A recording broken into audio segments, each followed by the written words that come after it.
ሰግጥ ማለት ትግርኛ ነው። ውሸቱን ነው በእንግሊዘኛ እኔ አይዶና አማርኛ ነው ምናምን ያለው ውሸቱን ነው። ወደ አማርኛ አንሻፎ የመጣው አውቆ ነው። ሰግጥ ማለት በዓላማ ጽና ማለት ነው። የትግሬ ኮድ ነው። መፈንቅለ መንግስት የሚያደርጉ በኢትዮጵያ ውስጥ ነው ውጭ ሀገር ያሉ የተደራጁ ትግሬዎች የኮድ ስም ነው። ሰግጥ ሰግጥ ጠንክር ሸግጥ ይላል አማራ። በሩን ሸግጠው ካለ አጥብቀ ዝጋ ነው።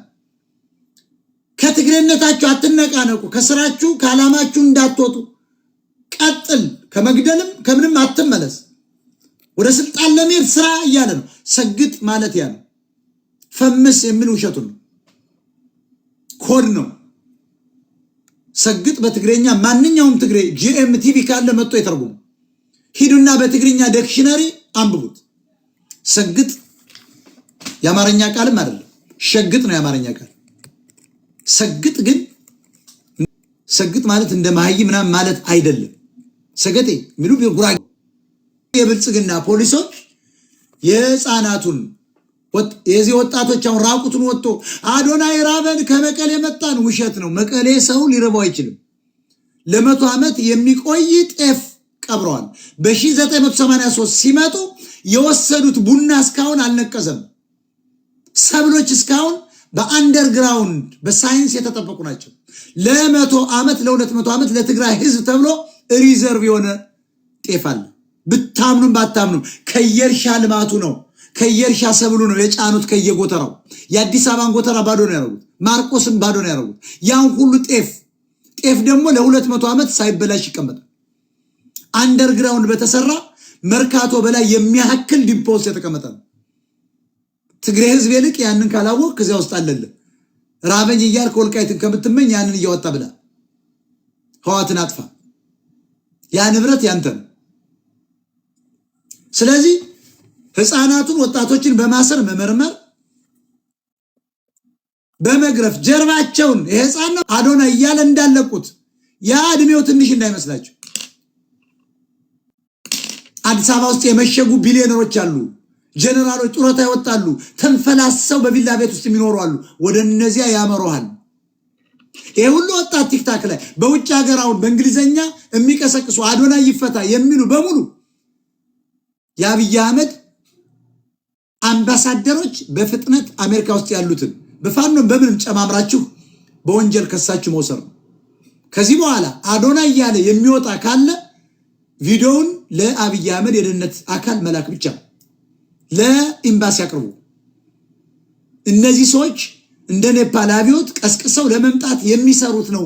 የኔፓል አብዮት የተፈጸመው በሁለት ቲክታከር ነው። አንዱ የ20 ዓመት ወጣት ነው። እንደውም አንዱ ከ20 ዓመት በታችም አለ። ትልቁ ግን ያን የቀሰቀሰው እንደ አዶናይ ብዙ ተከታይ ያለው የ20 ዓመት ወጣት ነው። እነሱ የማይሞክሩበት የለም። በሰሜነኛ መጡ፣ አፈረስ ናቸው። በመቶ ተራሮች መጡ፣ ፈረሱ። በዘመቻ አንድነት ሞከሩ፣ አልቻሉም። ጡት በመቁረጥ ሞከሩ፣ አልቻሉም። ዶክተሮችን በማስወጣት አልቻሉም። መምህር በመቀስቀስ አልቻሉም። ወታደሩን በመቀስቀስ አልቻሉም።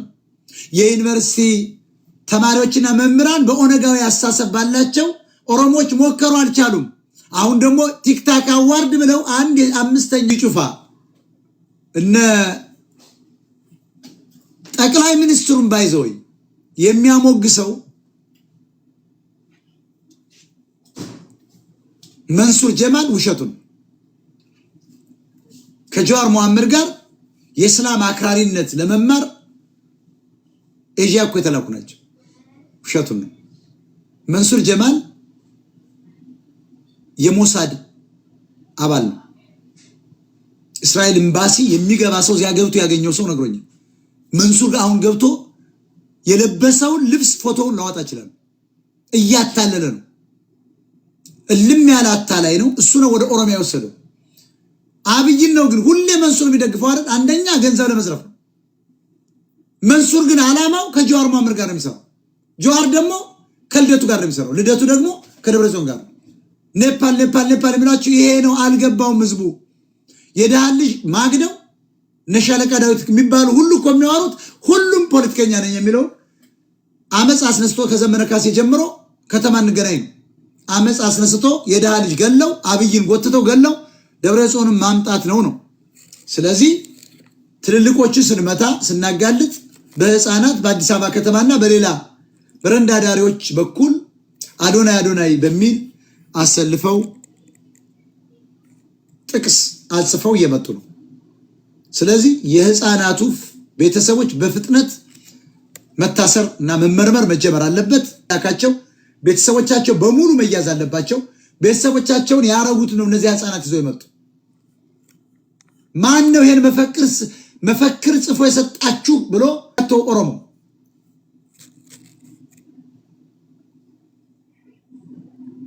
ስለዚህ አመጽ ይቀሰቅሱ ዘንድ ያሰማሯቸው በመሆናቸው መታሰር አለባቸው። ልጁን አሁን ለምሳሌ ራቁቱን ወጥቶ ከሚያለቅሰው ጀምሮ ራሱን አዶናይ ናልኝ የሚለው ሚስጥራቸው ማውጣት ይቻላል። ያኔ ማን እንደላካቸው የማን ልጆች እንደሆኑ ቤተሰቦቻቸው ደግሞ ማን እንዳቀደ ይሄን ነገር ማን አርጉ እንዳላቸው ወደ ታች እየወረደ ይያዛሉ። አዶናይ ሊፈታ ይችላል። ዋናው ግን እኛ መናገራችን ነው እየቀጠል ያለው። እዚህ ላይ መጥተህ አዶናይ ተፈታ አልተፈታ የምትለኝ ሊፈታው ይችላል። አሁን ሊፈታው ይችላል። አያገባንም። እኛ ግን ለኦሮሞና ለአማራ ህዝብ ለብልጽግና የምንነግረው ዓላማው ያቀዱትን እቅድ ነው እያጋለጠ ያለ ነው።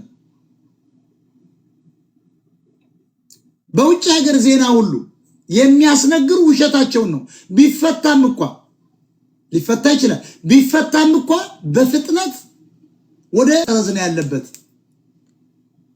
ሐቁን በተጽዕኖ አብይ ሊፈታው ይችላል። ለምን? ትግሬ ፈሪ ነው እንደሚያጎበድሉላቸው ወደ ካናዳ ተመልሰዋልና ፈርቶ ሊፈታው ይችላል። ግን ወደ ካናዳ ተሸበለዋል። ምንም እዚያ ጋር እንዲቀሰቅስ አታረገውማ፣ ትቀጫዋለህ። ስለዚህ ያን ማን እንዳለ ያጋልጣሉ። አሁን በህፃናት ጀምረዋል። እንደ ኔፓል አብዮት የመንግስት ግልበጣ ለማድረግ ነው እየሰሩት ያሉ። በሙሉ የምታያቸው አርቲስቶች በሙሉ የተገዙ ናቸው። በቀይወት የተገዙ ናቸው። በመኪና የተገዙ ናቸው። በገንዘብ የተገዙ ናቸው። እዚህ ጋር የሚያሾፉ የሚስቁት እነማን መሰሏቸው? አሁን የኢትዮጵያ መንግስት ይረጋጋ ከተባለ ከይልቃል ጌትነት ጀምሮ እስከ ልደቱ አያሌው ያሉ ሰዎች ወረቀት ስለሌላቸው በሽብርተኝነት ከሶ በጸረ ሽብር በግብረ ሽብር አማካኝነት አጣርቶ ወደ ኢትዮጵያ መውሰድ